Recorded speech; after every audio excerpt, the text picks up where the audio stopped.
But let's get to, I'm going to put this person up on the screen here. This is Dr. Yesid Blanco.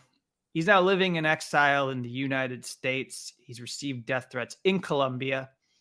And so he fled. And let's get into some of Mr. Blanco's story about why he has been forced to flee. And we know his story. Some of these people who have been murdered, they can't tell their stories. What it says is, and this is his testimony. I first knew something was seriously wrong. Well, first off, let me set this up a little bit better. He had been reporting on the toxic impacts of a landfill site that is near the city where he lives in Colombia. And so, in standing up against the pollution, he says he knew something was wrong shortly after 2015. As a pediatrician and a head of the only intensive care unit in my city, Barrancabermeja, Colombia, I was used to treating vulnerable, very unwell children, but the cases that started being presented to me from 2016 were unlike anything I'd ever seen before. In particular, babies from a rural community named Patio Bonito were being born with a range of peculiar and horrifying issues, including some who came into the world without having developed a brain in the womb and died shortly after birth. They had a deadly disease known as anencephaly. Some babies were born with deformities, while others were scarred with rashes and boils across their bodies. The suffering wasn't limited to babies. Children also began coming into my clinic with very rare diseases, displaying a range of distressing symptoms. These could be respiratory issues, gastrointestinal problems, or cancer. It became clear that these health problems were being caused by pollution in the local area.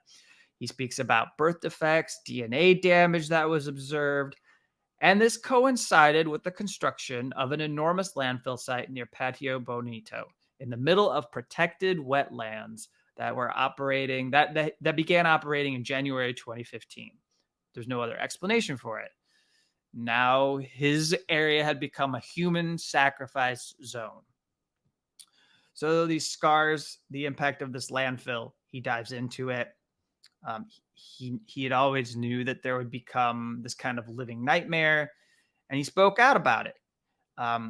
In September 2018, after he spoke out about water pollution and damage to endangered species caused by the landfill, he began receiving death threats. He says, I became aware of attempts to imprison me, even of a plan for hitmen to attack me and my family, facing persecution and criminal proceedings on trumped up charges, including terrorism and fraud. I was forced to flee, fearing for my life. The landfill and all the horrors it brought had taken over my entire life. I now live in exile, turning into something that I am not, and someone I no longer recognize. I am living in limbo.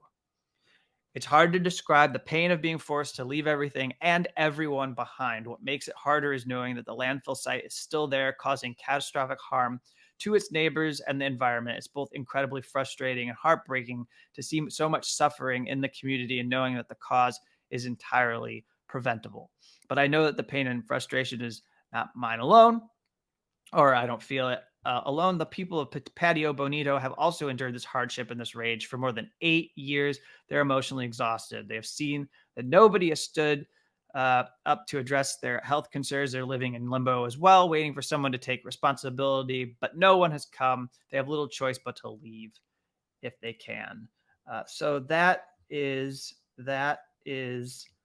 the story from Dr. Yesid Blanco, living in exile.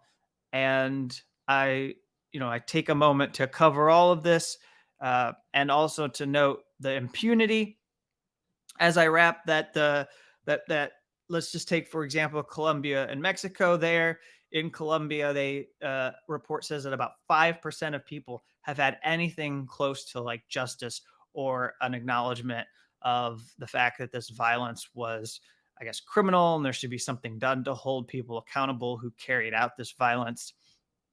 That number's 10% in Mexico, only slightly higher. So, as there are treaties and there are efforts and positive developments to try and protect defenders, the United Nations recognizes there's now a rapporteur that can protect defenders. There's an effort to preserve this Amazon forest. There's going to be treaties and efforts for countries to come together and protect some of this land, as as it is recognized how crucial it is to save in the fight against climate change. That this is going to be a key piece of, whether humanity is able to continue to survive.